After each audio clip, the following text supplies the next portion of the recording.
Bad, bad humans. This is the second part in a multi-part series on Rescue Mission, the children's edition of United Nations Agenda 21. The main premise of Agenda 21 seems to be that humans are destroying the Earth and they must be stopped.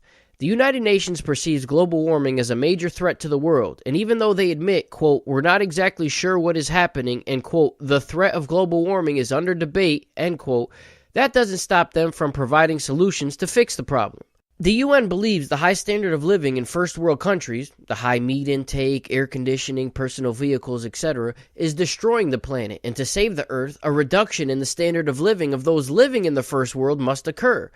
It appears that by convincing people, and especially children, that humans are bad for and are destroying the planet, people will be less resistant to the reduction in their standard of living that will be occurring.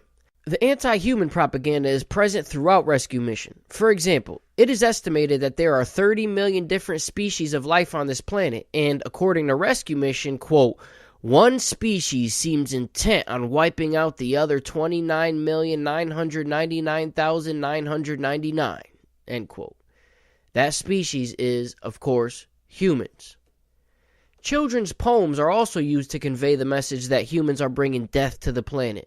There is one poem called Mother Nature, which personifies nature and includes the line that, quote, man, in complete disregard of truth, has chosen to destroy all my children, end quote.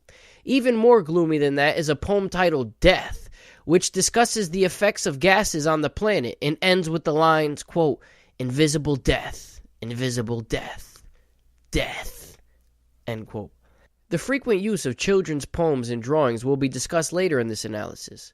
When discussing the atmosphere, Rescue Mission says, quote, human beings have pushed it to a point where it's not able to repair its wounds.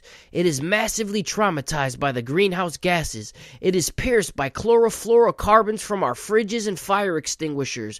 It is acidified by sulfur and nitrogen oxides from our cars and factories, end quote. The page concludes with the assertion that all CFC use must be stopped immediately.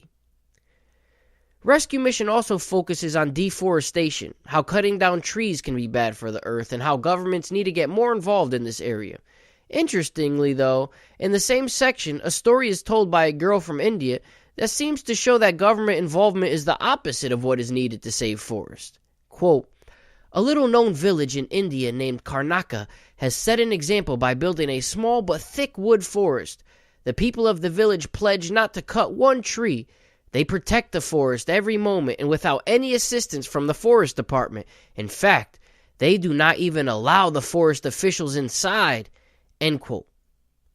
Therefore, this village in India, which I cannot find any information on, has took productive steps to combat deforestation without using government laws and regulations, the opposite of what Agenda 21 looks to do.